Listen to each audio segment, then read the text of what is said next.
Another thing that I wanted to bring up was a link that my friend Christian sent me earlier today. My best friend. I'm sure he's biting himself in the ass right now because now I'm going to bring it up. Um, a link that Sergeant Slaughter said in an interview that he didn't particularly care for how Daniel Bryan and Dolph Ziggler have been used. And I don't know how anyone could disagree with that statement with a straight face. Because if you look at both of those guys, they both simultaneously, they have the same issue. Both looked like they were getting pushed, and then it didn't happen. For completely separate reasons, apparently. One guy's not marketable, another guy doesn't know how to shut up. I'll stick with what Stone Cold Steve Austin said. Daniel Bryan's more than marketable, with the beard and all. The guy could kick the shit out of everyone that he's been put in there with, he's beat. Everyone that he's been put in there with, he's beat.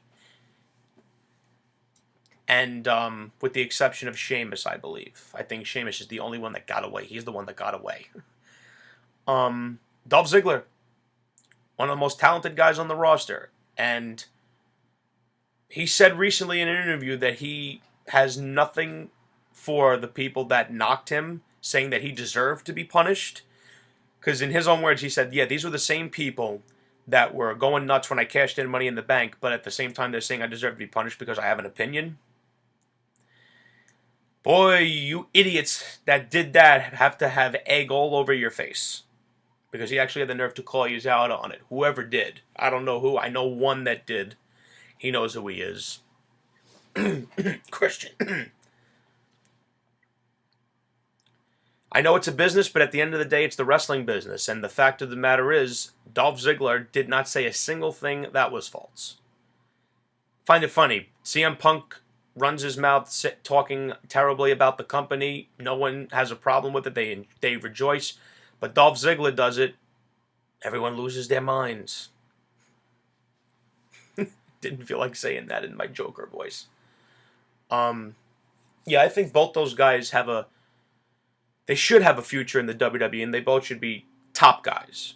Not top guys for 2 months and then they go back down to the Intercontinental United States scene. They're better than that. Because John Cena ain't going to be around forever. And that's another mistake that they make. That, I haven't heard anyone disagree with me yet. That they put all their eggs in one basket with him.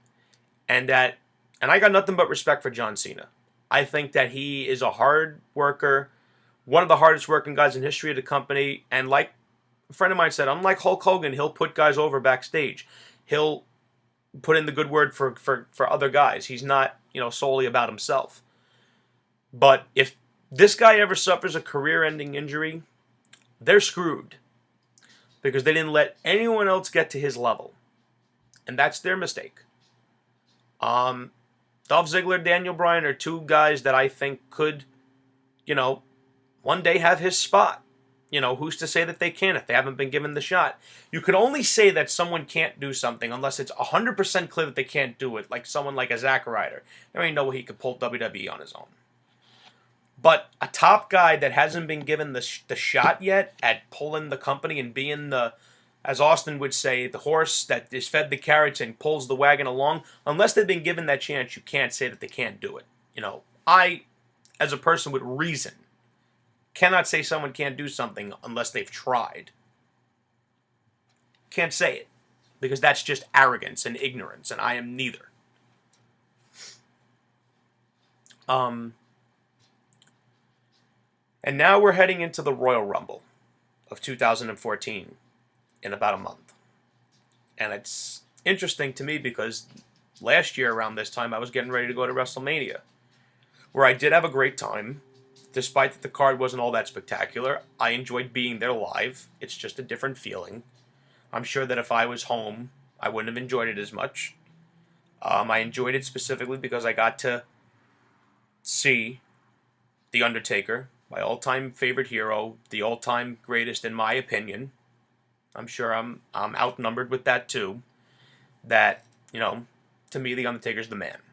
He's always the best. And he'll always be the best, in my opinion, because he could get in there with anyone and have a good match. He got good matches out of Giant Gonzalez. I rest my case.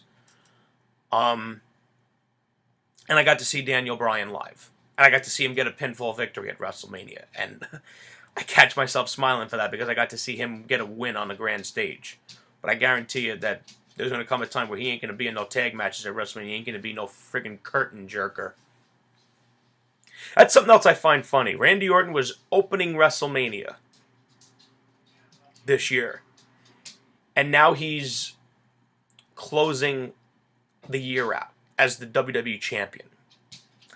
I just found it kind of odd that he ended up attempting to be the top heel when the fact is the top heel in WWE is Triple H. It ain't Randy Orton. It's not The Shield. It's Triple H. And any heat that was between the Big Show and Triple H, I think, is gone. Which is a big mistake on their part, because I think that the WWE could have used the Big Show at Survivor Series in a marketable way to put him in the ring with Triple H, and they put him in there with Randy Orton, and the match stunk the joint out. And go figure, during that match, what were they chanting? I rest my case, Alex. You're wrong, as usual. But heading into the Royal Rumble, I wanted to know what everyone's favorite Royal Rumble was. Some of us have been to a few of them. I haven't been to one yet. I make it one of my wrestling goals to go to one.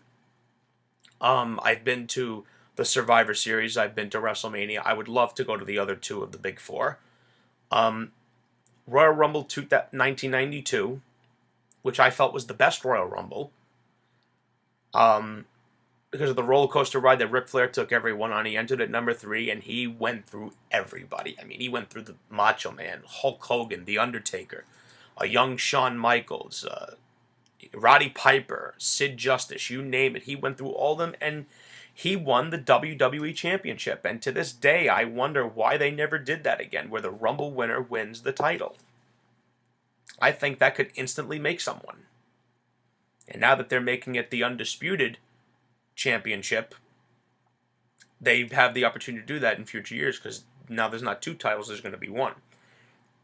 Selfishly, it's going to be obvious, I enjoyed Royal Rumble 2007, because year after year where The Undertaker would be the 30th entry and he didn't win, I would sit there like this, scratching my head like, how does he not win? But I got to see him win.